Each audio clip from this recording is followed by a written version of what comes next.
अस्सलाम वालेकुम नाज़रीन, प्रोग्राम दरपर्दा के साथ मैं हूँ आयशा जुल्फ़िकार। 47 लेबनानी शहरियों की शहादत के बाद इसराइल की एक और बार जंगबंदी की खिलाफ वर्जी, मज़ीद 16 शहादतें। जवाब में पाकिस्तान इनकलाब का अपनाए हुरमस को फिर से बंद करने का ऐलान। लेकिन अमरीकी नायब सदर जेडी वेंस अब भी ईरान अमरीका डील के लिए पुरुमीद हैं और जल्द स्विट्ज़रलैंड मुज़ाकरात में शिरकत की तवक्को रखते हैं। जंगबंदी मुआहिदे के बाद जनूबी लेबनान पर इसराइली हमलों के बावजूद ईरान अमरीका मुज़ाकरात के लिए दोनों मुल्कों के मुज़ाकरात कार बर्गनस्टॉक पहुँच रहे हैं। अमरीकी वेबसाइट के मुताबिक डोनाल्ड ट्रंप के एलची स्टीव विटकॉफ और ईरानी वज़ीर ख़ारिजा अब्बास इराक़ची ईरान की जौहरी सलाहियत के खात्मे के नुक्ते से बातचीत का आगाज़ करेंगे। लेकिन खबर रिसां एजेंसी रॉयटर्स के मुताबिक 60 रोज़ा असल मुज़ाकरात शुरू होने से पहले लेबनान में जंगबंदी बरकरार रहना ज़रूरी है। इसलिए 14 निकाती मुफाहमती याददाश्त का पहला नुक्ता लेबनान समेत तमाम महाज़ों पर फ़ौजी कार्रवाइयाँ मुस्तकिल तौर पर बंद होंगी। स्टीव विटकॉफ और इराक़ची के दरमियान बर्गनस्टॉक डायलॉग का महवर होगा, इसलिए कि ईरान लेबनान पर इसराइली हमलों को अपनी रेड लाइन करार देता है और इसराइल बखूबी जानता है कि जनूबी लेबनान पर हमले ईरान अमरीका मुज़ाकरात में हर पेशरफ्त को नाकाम बना सकते हैं। इम्कान है कि अमरीका ईरान मुफाहमती याददाश्त पर सबसे ज़्यादा नाखुश इसराइली वुज़रा और हुकाम डायलॉग को डी ट्रैक करने के लिए लेबनान पर हमलों का ऑप्शन कभी भी इस्तेमाल कर सकते हैं। गुज़श्ता रोज़ पाकिस्तान और सऊदी अरब के दरमियान आला सतह पर फ़ोन कॉल राब्ते में शहज़ादा मोहम्मद बिन सलमान और वज़ीर आज़म शहबाज शरीफ ने इत्तफ़ाक़ किया कि ईरान और अमरीका के दरमियान मुज़ाकरात के अगले मरहले को खुश असलूबी से आगे बढ़ाना और बाकी मानदा उमूर को मुज़ाकरात और सिफारतकारी के ज़रिए हल करना नहायत अहम होगा। दोनों रहनुमाओं ने जोर दिया है कि मुज़ाकराती अमल को सबूताज करने की किसी भी कोशिश के खिलाफ एहतियात बरती जाए। इसी सिलसिले में इस्लामाबाद से हाई प्रोफाइल पैगाम के साथ वज़ीर दाखिला मोहसिन नकवी एक बार फिर ईरान पहुंच चुके हैं। तो क्या ईरान अमरीका जामे मुआहिदे पर पहुंचने के लिए काउंटडाउन शुरू है? इम्कानात और खदशात क्या होंगे? मुमकिन किसी भी डेडलॉक से फ़रीक़ैन और सालिसीन इससे कैसे निपटेंगे? इस पर बात करेंगे। हमें ज्वाइन किया है बैनुल अक़वामी ताल्लुकात के एक्सपर्ट मंसूर जाफ़र साहब और डॉक्टर शाज़िया अनवर चीमा साहिबा ने। बहुत शुक्रिया आप दोनों के वक्त का। डॉक्टर शाज़िया, जंगबंदी मुआहिदे के बावजूद इसराइल के लेबनान पर हमलों का सिलसिला फिर से शुरू हो चुका है। हालिया हमले के बाद पाकिस्तान इनकलाब ने आबनाए हुरमस को भी बंद करने का ऐलान किया है। अब मुज़ाकरात का मुस्तकबिल आप क्या देख रही हैं? देखिए, मुज़ाकरात का मुस्तकबिल जो है वो बहरहाल फ्रेजाइल है, लेकिन हमें ऑप्टिमिस्टिक होना चाहिए। ऑप्टिमिज्म लाइफ में वैसे भी ज़रूरी है। अब इजराइल उस पे हमले क्यों नहीं रोक रहा है? वो अपने आप को एक सॉवरन कंट्री समझता है और उसका ये कहना है कि ये जो मुज़ाकरात हैं ये अमेरिका और ईरान के दरमियान होंगे, कोई एमओयू अगर है भी तो ये उनके दरमियान है, इसका मेरे से क्या लेना देना है। और उसके महवर के अंदर जो है वो इजराइल बहरहाल मौजूद है। इजराइल को माइनस नहीं किया जा सकता। सारी फसाद की जड़ जो है वही ये अपार्टाइड स्टेट है। इसी ने जो है वो फॉल्स प्रिटेंस पे ट्रंप को जो है वो घेर के इस जंग का हिस्सा बनाया, जिसमें उस जंग के अंदर इस तरह से अमेरिका एक्सपोज हुआ कि उसको मेंट करने में उनको ज़माने लग जाएंगे। हो सकता है वो इसकी भरपाई कर ही ना पाए। लेकिन अल्टीमेटली जब ट्रंप को पता चला कि उनके जो स्ट्रेटेजिक रिजर्व हैं एनर्जी के, वो क्रिटिकल लाइन से नीचे जा रहे हैं और वो ग्लोबल रिसेशन की एक बहुत बड़ी अलामत बन जाएंगे और पूरी दुनिया जो है इक्तिसादी तबाही का शिकार हो जाएगी, तो फिर वो आउट ऑफ गुडविल या गुड हार्ट जो है वो वापस नहीं गए। उनके पास चारा कोई नहीं था। सही। तो पाकिस्तान तो ऑलरेडी जो है वो काम कर रहा था एक ऐसे एमओयू पे जो दोनों पार्टीज जो हैं वो बैठकर उस पे बात कर सकती हैं। अब एमओयू जो है वो मेमोरेंडम ऑफ अंडरस्टैंडिंग साइन हो गया। अब आगे चलकर जब इसके ऊपर बात होनी है, मुज़ाकरात होने हैं, तभी जाकर जो है वो चीज़ जो है वो किसी डील की शक्ल इख्तियार करेगी। और डील भी ज़ाहिर है वो कोई होलिस्टिक डील तो नहीं होगी। डिफरेंट पॉइंट्स हैं, डिफरेंट टाइम लगेगा। तो उसमें इजराइल की सबसे बड़ी इस वक्त ख्वाहिश खास तौर पे नेतन्याहू की ये है कि वो लेबनान का महाज बिल्कुल ना छोड़े, क्योंकि उसके लिए पॉलिटिकल सुइसाइड है ये।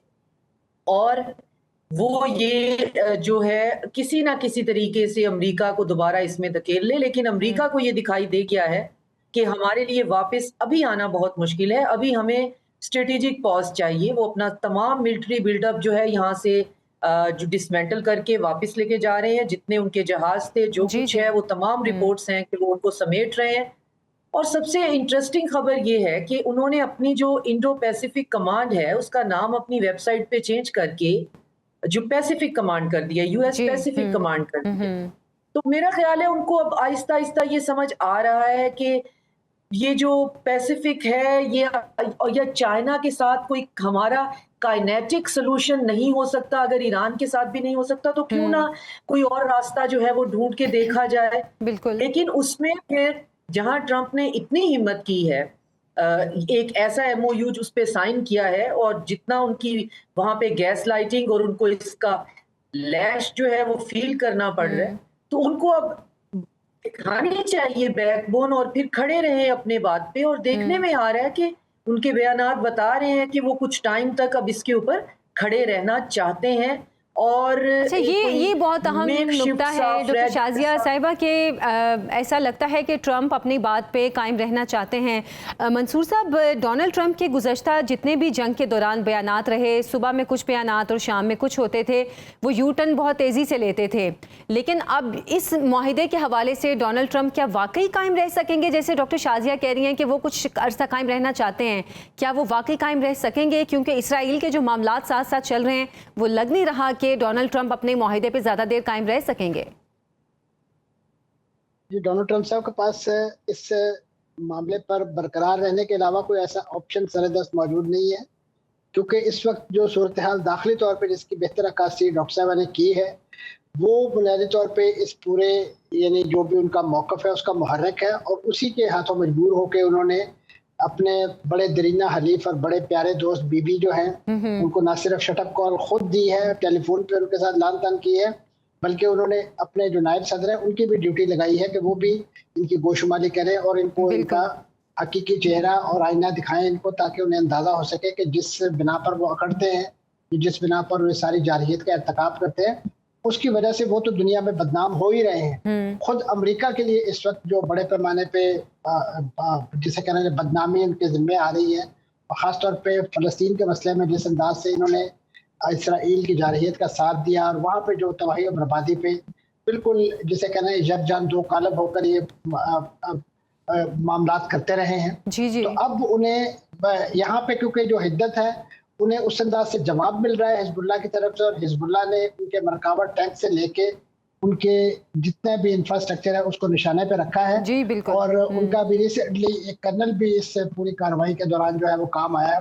तो ऐसे मौके पे यकीनन उनके लिए बड़ा मुश्किल है, क्योंकि वहाँ वो आदी थे फ़लस्तीन के अंदर एक तरफा तौर पे सारे मामलात करने पे। यहाँ पे उन्हें एक जवाब मिल रहा है, और जवाब भी ऐसा करारा जवाब मिल रहा है कि जिसके नतीजे में डेड बॉडी जो है वो खुद इसराइल पे पहुंच रही है। और यही वजह है कि वहाँ पे इसराइल अंदर भी मुख्तलिफ आ रहा है। अगरचे इस वक्त नेतन्याहू जिस तरीके से बुरे तरीके से अपने जो यहूदी आबादकार नुमाइंदे उनके वज़रा वजारत जो काबीना में शामिल है स्मोट्रिच और बिन गवेर, उनके हाथों बिल्कुल जरखमाल बने हुए हैं। उन्होंने उनमें से जो उनके जो कौमी सलामती के वजीर हैं बिन गवेर साहब, उन्होंने तो ये मुतालबा किया कि लबनान को जो है वो आग लगा देनी चाहिए, उसके तूलो अर्ज में आग लगा देनी चाहिए और उसे नजर आतिश कर देना चाहिए। ये बिल्कुल उसी नौइयत के जिसे कहना चाहिए मायूसी पर मबनी बयानात है कि जब कुछ बन नहीं पड़ता तो सब कुछ जला दिया जाए, सब कुछ खत्म कर दिया जाए। बिल्कुल बिल्कुल। और डोनाल्ड ये फलसफा बुनियादी तौर पर उन्होंने डोनाल्ड ट्रंप साहब से उधार लिया है, क्योंकि वो भी इसी नौइयत की बातें करते थे अपने ट्वीट्स में। कभी वो ईरान की तारीख मिटाने के दरपे होते थे, कभी वो उनकी क़यादत को, आप इससे इस बात से अंदाजा लगाइए कि उन्होंने एक लीडरशिप को शहीद करना था, रहबर आला को शहीद करना था, तो उन्हें जिस अंदाज से टारगेट करके पूरी की पूरी इमारत उड़ा दी। तो अब किस मुंह से डोनाल्ड ट्रंप साहब जो है वो नेतन्याहू को ये सबक याद दिलाते हैं कि आपको अगर कोई मतलूबा फर्द दरकार ही है बैरूत से, आप पूरे बैरूत की तबाही और बर्बादी क्यों करते हैं? तो अब मैं समझता हूँ उन्हें अंदाजा हो गया कि ये बेसिकली ये dichotomy of action and thought है, और ये ट्रेवल की है बाकायदा एक पॉलिसी स्टेटमेंट के तौर पे, एक पॉलिसी डिसीजन के तौर पे।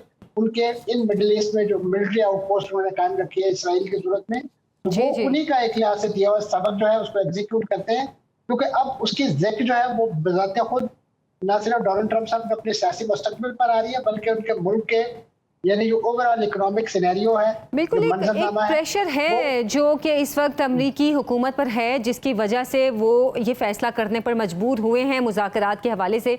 तो डॉक्टर शाज़िया, फरीकैन के मुज़ाकरातकार बर्गनस्टॉक पहुंच रहे हैं। अगर मुज़ाकरात शुरू हुए तो जामे मुज़ाकरात का नुक्ता आगाज़ क्या होगा?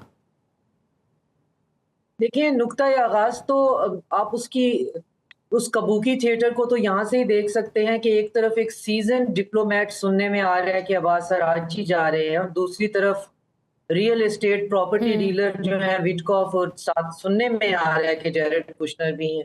अब विटकॉफ जो है वो प्लॉट बेच सकते होंगे, प्लाजा बेच सकते होंगे, जमीन खरीद और फरोख्त कर सकते होंगे, लेकिन मुल्कों के लेवल पे और इतनी जो है वो लेयर्ड किस्म की डिप्लोमेसी, मेरा नहीं ख्याल कि उनके पास ये अहलियत है। एंड इट्स नॉट फॉर के मैं ये कह रही हूँ इसमें कोई हुब्रेस है, नहीं, ये हकीकत है। हर बंदे की ये कैपेसिटी होती है। ये ऐसे ही है जैसे मैं यूनिवर्सिटी में पढ़ाने की बजाय आपकी जगह पे बैठ जाऊँ, आप बेहतर अपना काम जितने बेहतरीन तरीके से कर रही हैं वो आप ही कर सकती हैं, वो मैं नहीं कर सकती।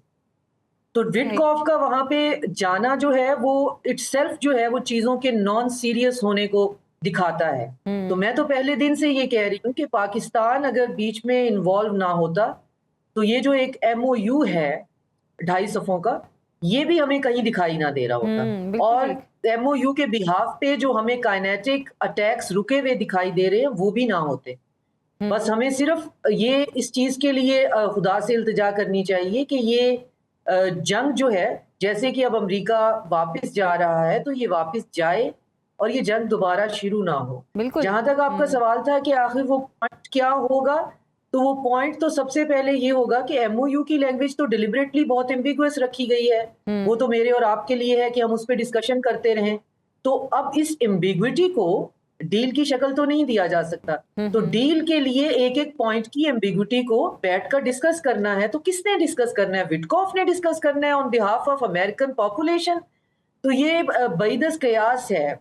तो पॉइंट यही होता है कि के जब पाकिस्तान आने की भी बातें हो रही थी तब भी ईरानी हुकूमत उनसे मुज़ाकरात के लिए तो आमादा नहीं थी डॉक्टर शाज़िया, लेकिन जब JD वेंस आए तो वो कुछ सीरियसनेस एक मुज़ाकरात में शो हुई, जिसकी वजह से ईरानी क़यादत भी आई थी। तो अब विटकॉफ से वाकई आपकी बात कि वो क़यादत फिर क्या मुज़ाकरात करेगी?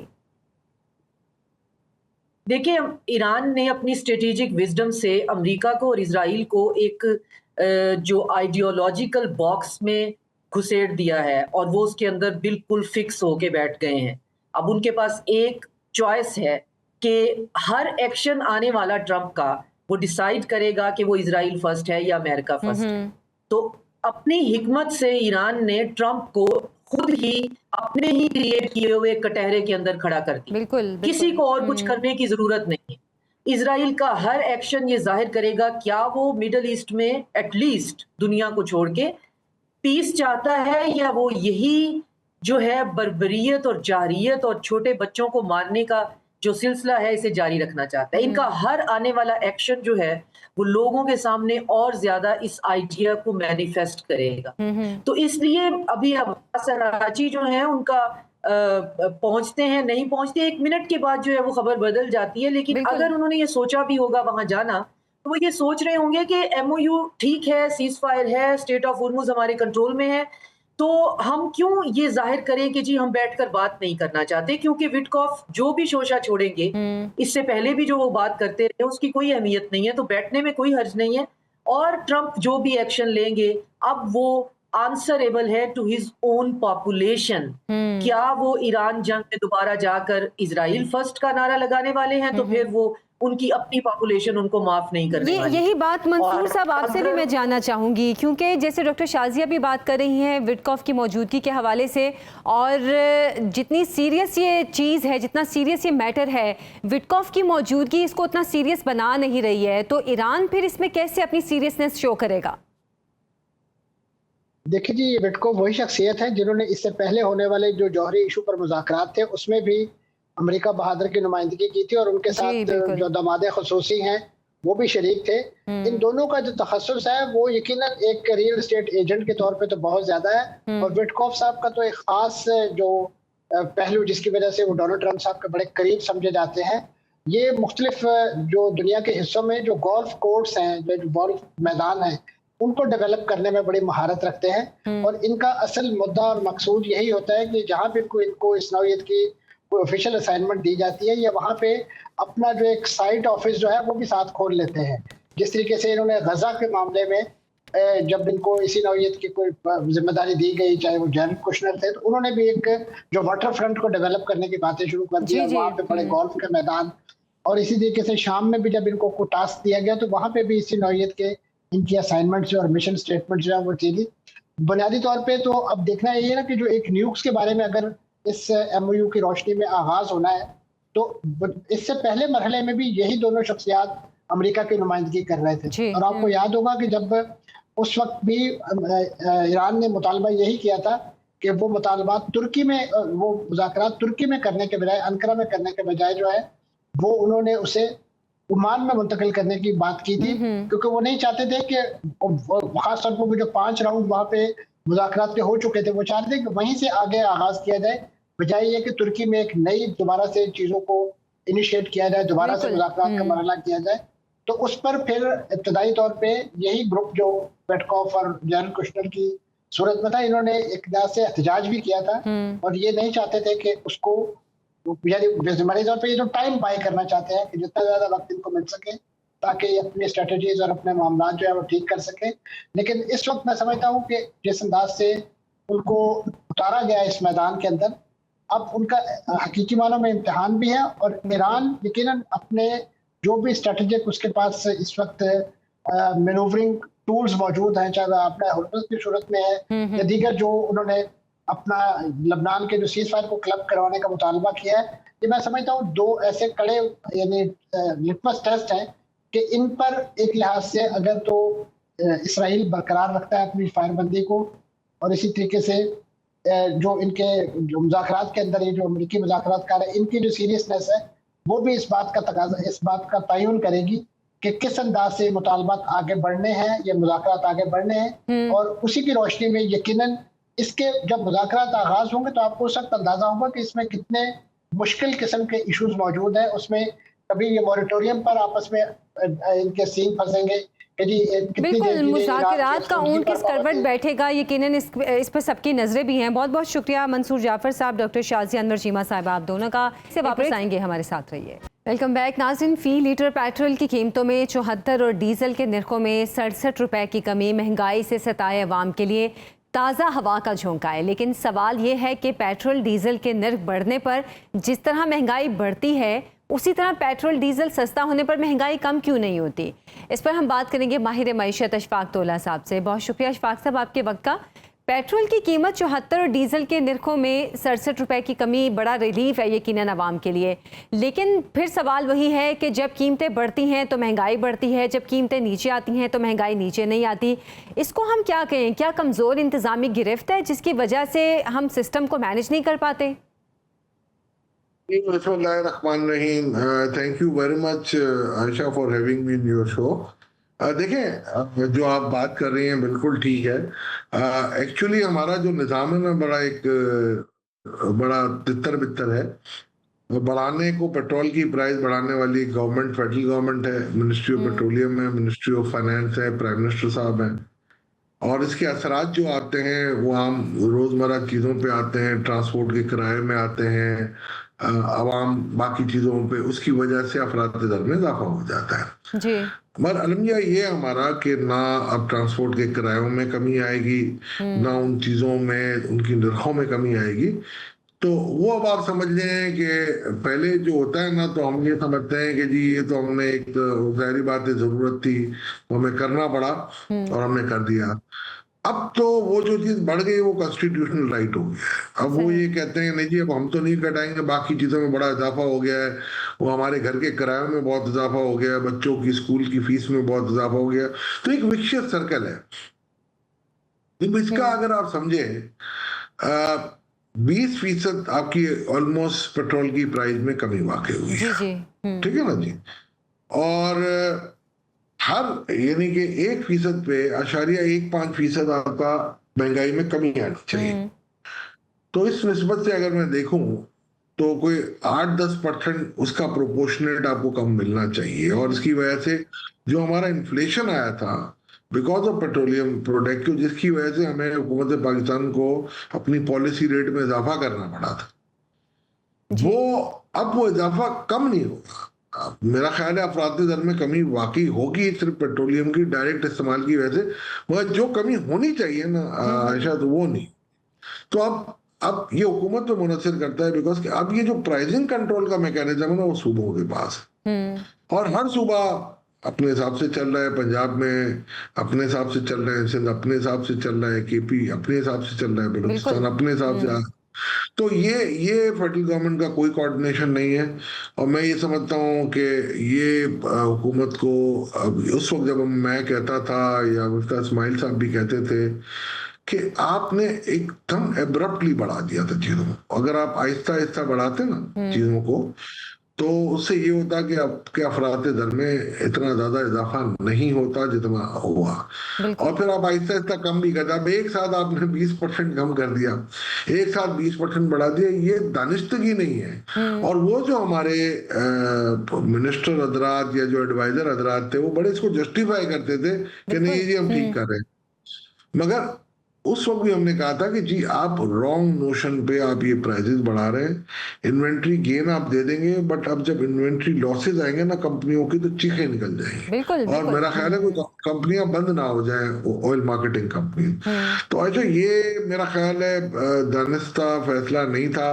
उस वक्त भी हमने इनको कहा था कि प्लैट्स के बेसिस पे ना कहें, आप रिफाइनरीज को आप विंडफॉल प्रॉफिट दे रहे हैं। मगर मेरा ख्याल है मेरा ख्याल है जल्दी में उन्होंने जल्दबाजी की इस फैसला करने में। जब भी आप इस किस्म की उज्जत करते हैं, मेरा ख्याल है फैसले गलत ही होते हैं। अच्छा, इस सूरत में अशफाक साहब, अगर हम ये भी देखें कि हुकूमत 80 साल में भी टैक्स कम नहीं कर सकी, लेकिन अगर इसकी वजूहात की तरफ जाएं तो शायद हुकूमत वजूहात पे इतना ध्यान देती नहीं है, क्योंकि हर बजट में जब आप टैक्सेस लगाते हैं तो आप सरकारी मुलाजमीन की तनख्वाह तो बढ़ाते हैं, लेकिन जो प्राइवेट सेक्टर में काम करने वाला मजदूर है या कोई भी किसी भी पोस्ट पे बैठा है, उसकी तनख्वाह नहीं बढ़ती है। तो फिर लोग टैक्स चोरी की तरफ जाते हैं। तो ये हुकूमत, अब IMF जो हुकूमत से मुतालबा कर रही है टैक्सेस बढ़ाने के हवाले से, तो फिर ये टैक्सेस किस तरह बढ़ाए जाएंगे? बड़ा अच्छा आपने सवाल किया है। देखें 23 में ना 2023 में मैं खुद मिनिस्टर ऑफ स्टेट था और रिफॉर्म्स मेरा पोर्टफोलियो था, और पूरी हमने एक जामे रिपोर्ट तरतीब दी थी, इंटरिम रिपोर्ट थी, RG थी, और हमने ये कहा था कि इसको फाइनलाइज कर लेंगे। तो उस वक्त इंटरिम गवर्नमेंट आ गई और उन्होंने मोहतरमा जो थी, अल्लाह उनको गरी के रहमत करे, उन्होंने कहा नहीं जी हम अपना रिफॉर्म खुद करेंगे, और उन्होंने मैकेंजी को इन्वॉल्व किया, और जिसकी रिपोर्ट आज 3 साल अल्हम्दुलिल्लाह हो गए, और सही मालूम है वो स्टेज 1, स्टेज 2, स्टेज 3 वो लेके चल रहे हैं। और खुद हमारे प्राइम मिनिस्टर साहब, हमारे फाइनेंस मिनिस्टर साहब, हमारे चेयरमैन FBR सब एडमिट कर चुके हैं कि हाँ हमारे रिफॉर्म्स की हमें बहुत जरूरत है और हम रिफॉर्म नहीं कर सके। $10 मिलियन आपने खर्च भी किए बिल गेट मेलिंडा फाउंडेशन से लेके, कोई हासिल ना हो। अभी भी मैंने सुना है कि वो स्टेज 3 की तरफ जा रहा है। अब स्टेज 3 क्या है मुझे नहीं पता। वर्ल्ड बैंक भी रिफॉर्म कर रही थी और हमने भी रिफॉर्म किए थे। अब जो हमारी रिफॉर्म रिपोर्ट थी ना आयशा, उससे अभी कुछ ना कुछ चीजें लेके आ रहे हैं, और इतने बिगड़े हुए हालात में लेके आ रहे हैं कि उसका जो एसेंस होता है ना हर चीज के, देखें एक चीज होती है टाइमिंग होती है, उस टाइमिंग पे आना चाहिए थी। दूसरा उसका तरीका कार होता है। तो दोनों चीजों में मेरा ख्याल है मुझे कोई मुताबिकत नजर नहीं आई। अभी ये ताजिर वाली स्कीम है, मैं आपको कह सकता हूँ, यकीन से मैं कह सकता हूँ ये ताजिर स्कीम एमनेस्टी के लिए इस्तेमाल होगी। जो स्कीम मैं लाया था उसको उन्होंने बिगाड़ के इतना कर दिया है, और इसको जस्टिफाई कर रहे हैं। जी हुकूमत के वज़रा एडवाइजर टीवी पे आके उसको जस्टिफाई कर रहे हैं। और हमारा मीडिया का भी ये हाल है कि जी जब उनको ले रहे होते हैं तो आप इंडिपेंडेंटली प्राइवेट लोगों को भी आप ले, उनसे पूछे से आपने क्या कर रहा है। बिल्कुल। देखिए आप, उन्होंने कहा अब मैं आपको एक बात बताता हूँ। मैंने इनको ये रिक्वेस्ट की थी कि आप IMF को कहें कि जो 50 लाख रुपए की जो लिमिट है हमारी, नो क्वेश्चन आस्क पे, उसको आप $1 लाख कर दें, जो एक जमाने में $1 लाख के बराबर 1 करोड़ रुपए होती थी। जी 104 करोड़। वो IMF ने मना कर। अब देखें IMF एमनेस्टी का मना करती है, नहीं रियल एस्टेट की भी नहीं देंगे, बिजनेसमैनों को भी नहीं देंगे, दुकानदारों की उन्होंने स्कीम निकाली है। उन्होंने कहा कि 20 करोड़ रुपए तक का टर्नओवर आपका, हम आपसे कुछ नहीं पूछेंगे। जी 1% आपको टैक्स देना है। आपकी दुकान पे कोई नहीं आएगा, आपसे कोई सवाल नहीं किया जाएगा, कोई आपको प्रॉब्लम नहीं है ना। अब फर्ज करें मैं कहता हूँ कि जी मैं एक छोटा दुकानदार बन जाता हूँ, ठीक है ना, और मेरे घर में 5 अफराद है, मैं 5 को दुकानदार बना देता हूँ, बिल्कुल, और मैं 1 अरब की सेल, 20 करोड़ रुपए एक को अलाउड है, तो मैं 1 अरब की सेल मैं डिक्लेयर कर देता हूँ और 1 करोड़ रुपए टैक्स भर देता हूँ 1 अरब की सेल पर। 1% है ना जी जी। उस 1% पे मैंने सपोज करें वो तो सेल पे आया और मैं 50 करोड़ रुपए दिखाता हूँ मेरा मुनाफा हुआ है, जिसपे कोई टैक्स नहीं है मेरे पास। मैं 1% दिया, मेरी जान चुकी, तो मैंने ओवरऑल 2% पे अपने पैसे वाइट करवाए। ये हम कह के थक गए हैं, आज इस पे एक्शन ले लो। ये सिर्फ पॉलिटिकल गिमिक्स की वजह से लोग इसको उन्होंने किया। जो मैंने स्कीम बनाई थी उसके खद्दोखा लिए थे कि आप बड़ा ताजिर, ये 20 करोड़ रुपए क्या होता, छोटा ताजिर 20 करोड़ रुपए का कहां से टर्नओवर होगा। हमने रखा था 3 करोड़ रुपए, चलिए आज इन्फ्लेशन को एडजस्ट कर लें, आप 5 करोड़ कर दें। हमने इनको ये कहा था कि पैसे तुम नहीं दोगे, जहां से तुम खरीदारी करोगे, जैसे आपने मैन्युफैक्चरर से लिया, इंपोर्टर से लिया, डिस्ट्रीब्यूटर से लिया, होलसेलर से लिया, वो आपको 100 रुपए का सामान देगा तो 1 रुपया आपसे लेके हमें जमा करा देगा। उससे हमें इंश्योरेंस हो जाती है, ये श्योर हो जाती है कि इन्होंने चीजें खरीदी हैं और ये टैक्सेशन का पार्ट का सिस्टम बनी है और आगे उसमें सेल्स टैक्स आया हुआ है। यहाँ तो मादर पितर आजाद है, मुझे पता ही नहीं है मैंने क्या खरीदा क्या बेचा, बस एक सियासी नारा लगाना था। हमने कहा जी हमने इंट्रोड्यूस कर दिया और उस पर हम तमगे पहनना है। तो ये बहुत बड़ा एक मेरे ख्याल से एक लूपहोल है। और कहाँ गया है मैं, एग्रीकल्चर टैक्स नहीं लगा, कहाँ गया है? तो अशफाक साहब, फिर हुकूमत इन मशवरों पर क्यों अमल नहीं करती है? क्योंकि हम तो ये देखते हैं कि हमारे यहाँ पर बहुत बेहतरीन इकोनॉमिस्ट मौजूद हैं, और लेकिन हमने गुज़श्ता हुकूमतों में भी और अब की हुकूमतों में भी देखा कि इम्पोर्टेड इकोनॉमिस्ट भी हमारे पास आए, हमारे मुल्क में आए हैं। क्या जो बैनुल अक़वामी इदारे हैं जैसे IMF है, वर्ल्ड बैंक है, या इस तरह के इदारे जिनसे हुकूमत ने कर्ज लिया है, उनकी पॉलिसीज़ में और जो पॉलिसीज़ हमारे इकोनॉमिस्ट बताते हैं उनमें कोई क्लैश होता है? इस वजह से हुकूमत इन मशवरों पर अमल नहीं कर पाती? आज अपना आप प्रोग्राम कर रही है ना, तो आप मुझे देखें, आज आपने ये सेगमेंट एक रखा, आप ईरान पे भी एक सेगमेंट होगा। इस तरीके से आपने अपना पूरा प्लान किया ना, मैप आउट, आज आपकी जरूरत क्या थी जी।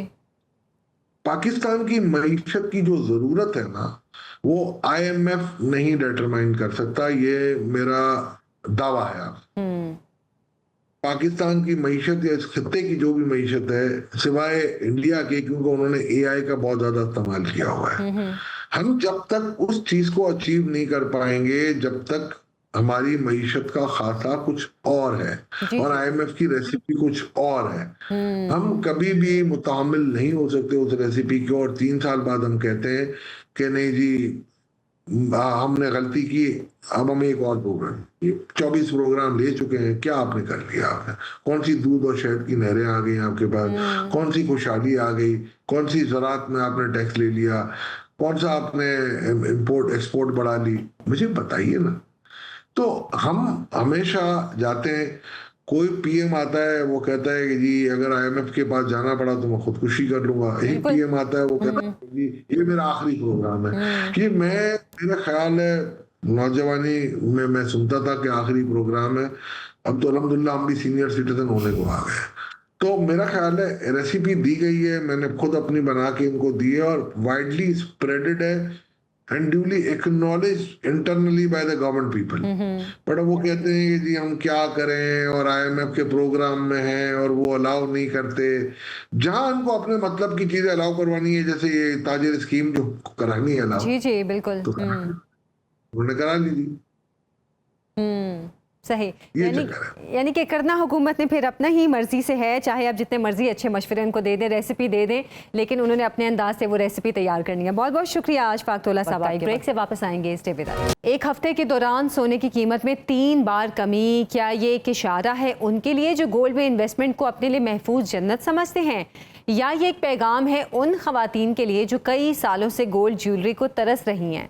नाज़रीन, अमरीकी फेडरल रिजर्व बैंक के मुमकिना तौर पर रवां साल शरह सूद कम ना करने, डॉलर मजबूत होने, रूस और तुर्की के अपने गोल्ड ज़खायर फरोख्त करने की वजह से इंटरनेशनली सोने और चांदी की कीमतों में कमी का तसलसल जारी है। बैनुल-अक़वामी बिलियन मार्केट में फ़ी ऑन सोने की कीमत $149 कम होकर $4,156 हो चुकी है, जबकि मुकामी सराफा मार्केट्स में $14,900 की कमी से फ़ी तोला सोना $4,38,036 का हो गया है। जनवरी 2024 में सोने की फ़ी ऑन्स कीमत $2,034 थी, लेकिन आज फ़ी ऑन सोना $4,150 है। ईरान जंग से पहले दिसंबर 2026 के लिए फ़ी ऑन सोना $4,900 तक पहुंचने की प्रेडिक्शन थी, लेकिन अब ऐसा नहीं है। अमरीकी फेडरल रिजर्व बैंक के शरह सूद में इजाफे ने डॉलर को मजबूत कर दिया है और कई मुमालिक डॉलर मजबूत होने पर सोने के महफूज ज़खायर को फ़रोख्त कर रहे हैं।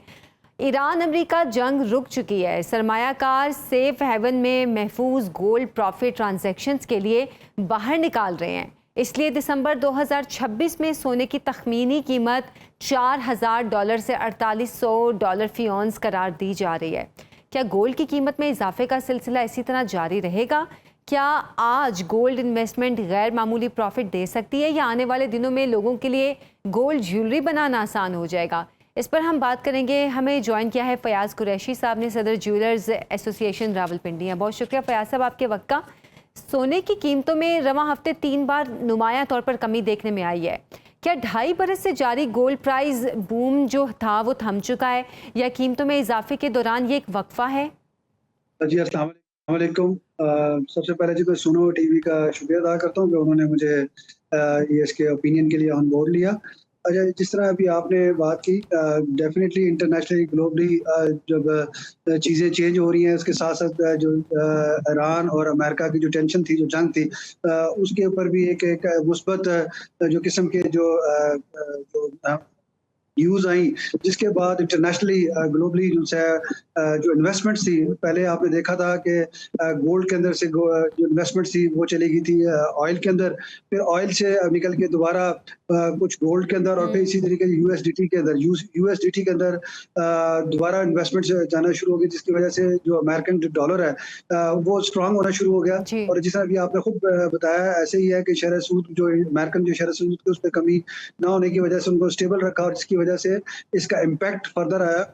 और डिफरेंट कंट्रीज जो कि जिन्होंने गोल्ड पहले बाइंग की हुई थी और अपने जो रिजर्व्स थे उनके अंदर जो सेंट्रल बैंक्स ने जो गोल्ड बाय किया होता उनका हमें पिछले दिनों में देखने में आया कि वो उन्होंने गोल्ड जो सेल किया लिक्विडिटी के अंदर कन्वर्ट करने के लिए, इसी तरीके से जो लोगों ने उसको परचेज किया। अब दोबारा चूंकि जो सेंट्रल बैंक्स वगैरह ये सारे कुछ उसमें क्योंकि उनकी बाइंग के हवाले से, क्योंकि अब लोगों के पास जो रिजर्व्स हैं वो मार्केट के अंदर आने हैं, जिसकी वजह से अब वो डे बाई डे ये मार्केट इंटरनेशनल मार्केट ड्रॉप भी हो रही है। क्योंकि आपने देखा है कि ये जो पूरा एक कार्टेल होता है इंटरनेशनली, जो एक दूसरे के साथ ज्वाइंट होते हैं, ये ग्रुप्स होते हैं, ये मैनिपुलेट करते हैं मार्केट के अंदर और मार्केट को मैनिपुलेट करने के बाद इसी तरीके से अप एंड डाउन सूरत होती हैं।